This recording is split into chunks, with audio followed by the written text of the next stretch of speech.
वाकई जी, काजी निजामुद्दीन जी, नरेश सैनी जी, मसूद अख्तर जी, मुजफ्फर अली गुज्जर जी, अरुण शर्मा जी,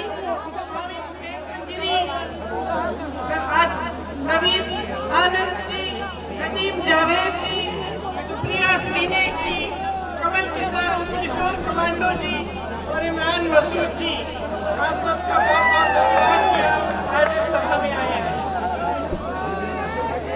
मैं माता शाकुंभरी देवी से आशीर्वाद लेकर आई हूँ।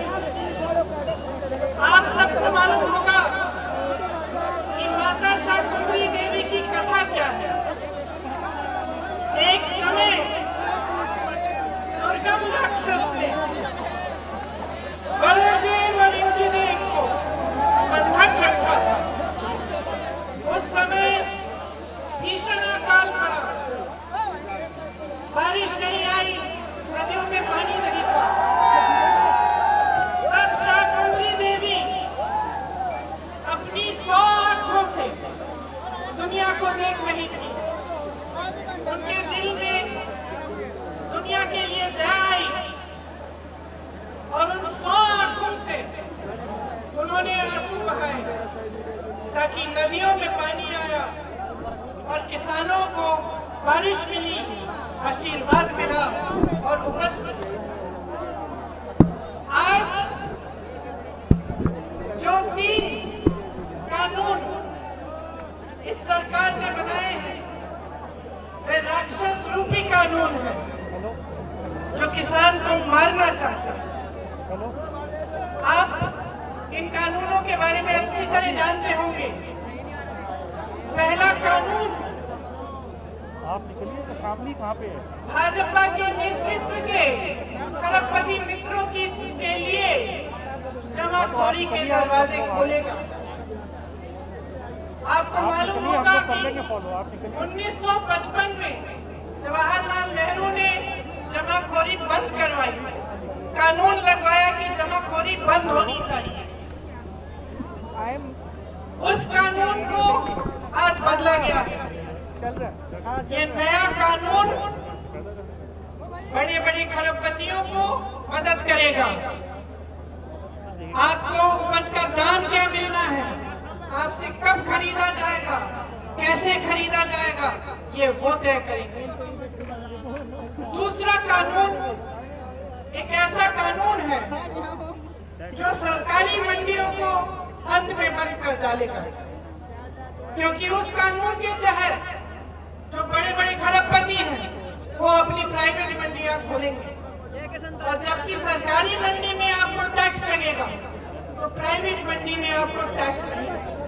इसका मतलब है कि तमाम किसान सबसे पहले प्राइवेट मंडियों में चले जाएंगे। लेकिन आस्ते आस्ते ये होगा कि जो बड़े बड़े खरबपति हैं वो उन मंडियों में सामान स्टॉक में रखेंगे, उन मंडियों में सामान इकट्ठा करके रखेंगे और जब मन चाहे तब आपसे खरीदेंगे, जिस दाम पे चाहे आपसे खरीदेंगे और कोई न्यूनतम प्राइस नहीं होगी, एमएसपी नहीं होगी। ऐसा कुछ कानून नहीं होगा जिसके जरिए आपको अपने उपज का सही दाम मिल पाएगा। तीसरा कानून ये है जिसे कहते हैं कॉन्ट्रैक्ट फार्मिंग का कानून। इसका मतलब है कि ठेके पर आपके साथ एक योजना बनाई जाएगी कि आप एक बड़ा अरबपति आ सकता है, करोड़पति आ सकता है और कह सकता है कि चलिए आप इस गांव में 25 किसान हैं, सब गेहूं उगाइए, आपको हम 20 रुपए का दाम देंगे। बाद में जब आप गेहूं उगाएंगे तो सब उस पर निर्भर होगा कि वो आपसे वो गेहूं खरीदना चाहेगा, 20 रुपए का दाम देगा या 10 रुपए का दाम देगा, या आपसे क्या डालेगा कि ये गेहूं ठीक नहीं है, मुझे चाहिए नहीं। ये सब उसी पर निर्भर होगा।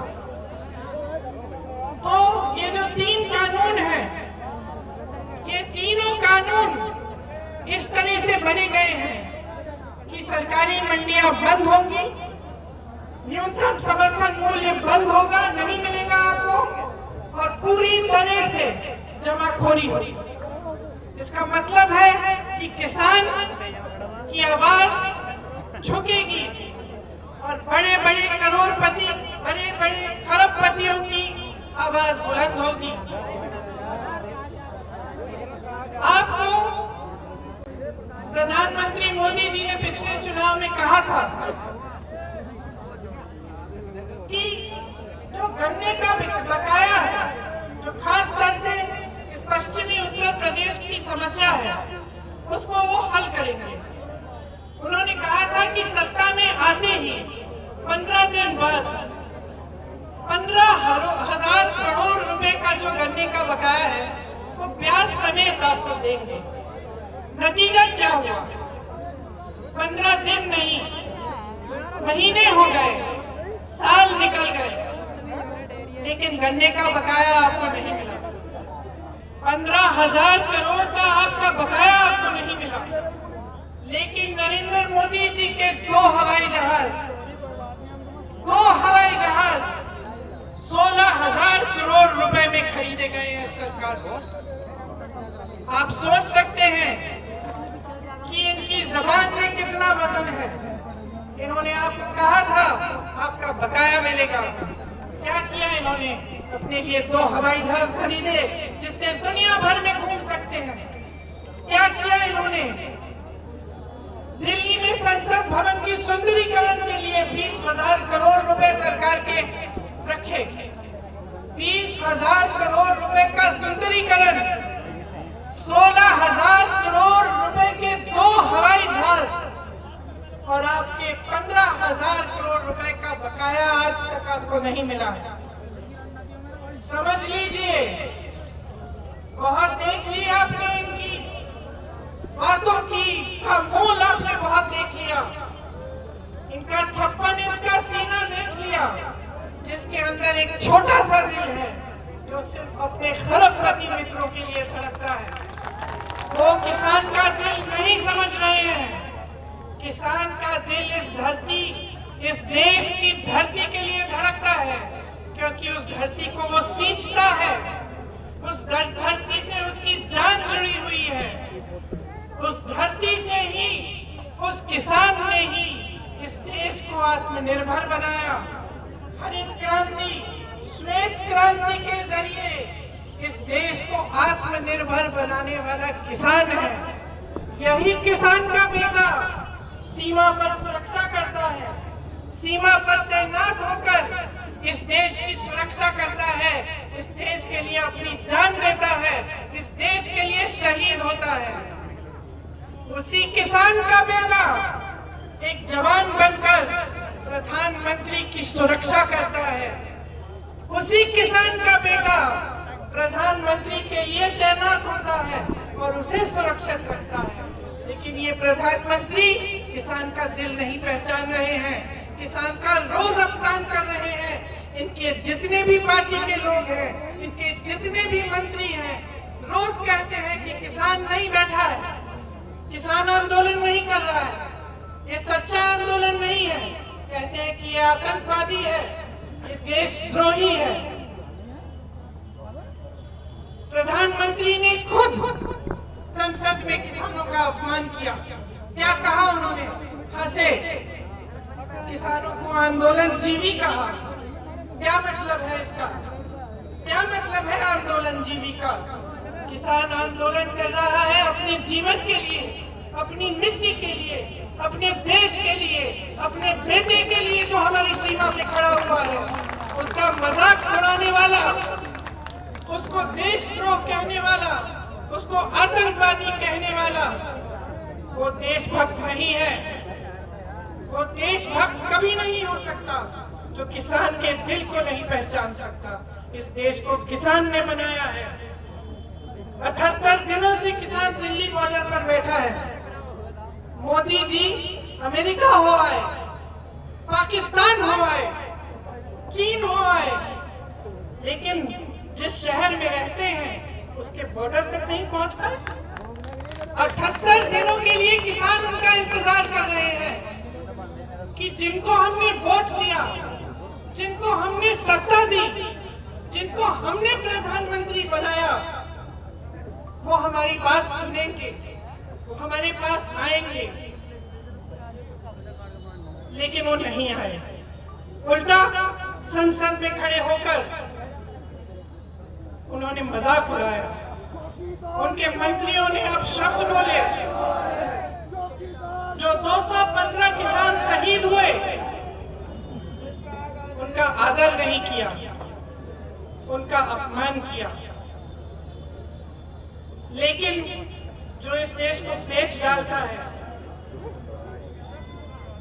जो हवाई अड्डे, railway, LIC, BSNL, MTNL, BPCL, Air India, NTPC, BHEL, SAIL, ONGC को बेच डालता है, इससे आप क्या उम्मीद रख रहे हैं?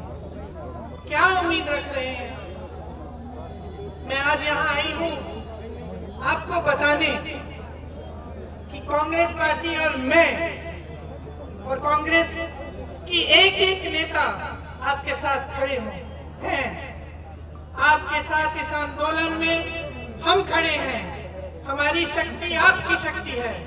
लेकिन मैं ये भी बताने आई हूँ बहनों और भाइयों, जाग जाइए। जिससे आप उम्मीद रख रहे हैं वो आपके लिए कुछ नहीं करेंगे। आपने इनका राज देख लिया, सब कुछ देख लिया, अब समझदार बन जाइए। समझ लीजिए कि सच्चाई क्या है। जब ये आपसे बड़े बड़े वादे करते हैं तो समझ जाइए कि ये वादे खोखले हैं, ये शब्द खोखले हैं। इन्होंने अपने बड़े बड़े खरबपति मित्रों के लिए सब कुछ किया है, उनके लिए सारे दरवाजे खोल दिए। जब लॉकडाउन हुआ, कोरोना महामारी आई, उस समय कहां थे? कहां थे ये खरबपति मित्र? जब तमाम लोग इन्हीं सड़कों पे, इन्हीं हाईवे पे पैदल चल के गांव की तरफ रवाना हुए, तो कहां थी ये सरकार? आई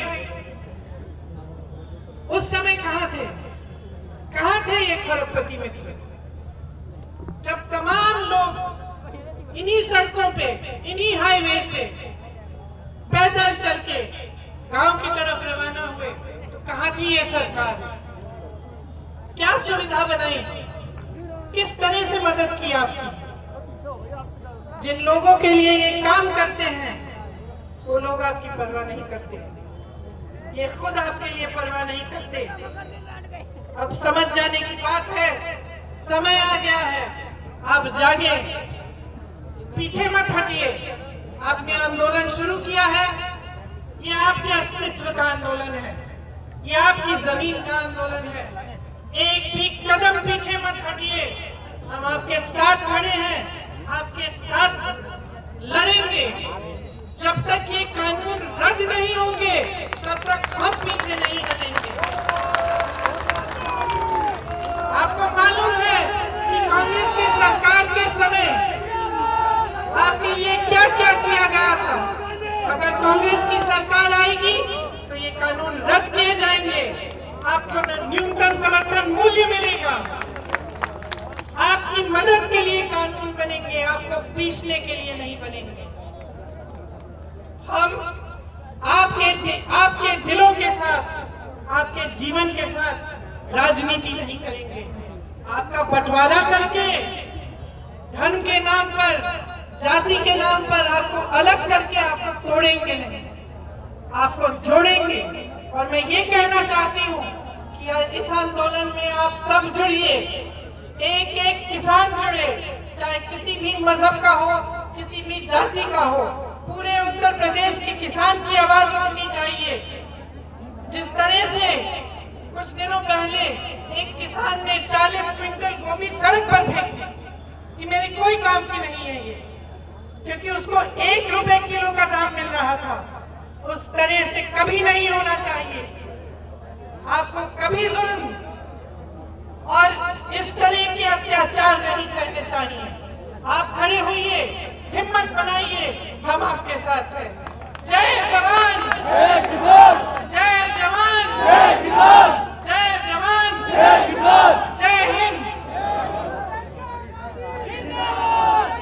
नमस्कार, मैं हूं मानक गुप्ता। अगर आपको हमारा ये वीडियो पसंद आया हो तो इसे लाइक और शेयर जरूर करें और हाँ, हमें सब्सक्राइब और फॉलो करना ना भूलें ताकि आप देश और दुनिया की कोई खबर मिस ना करें। तो जुड़े रहिए हमारे साथ और देखते रहिए न्यूज़ 24।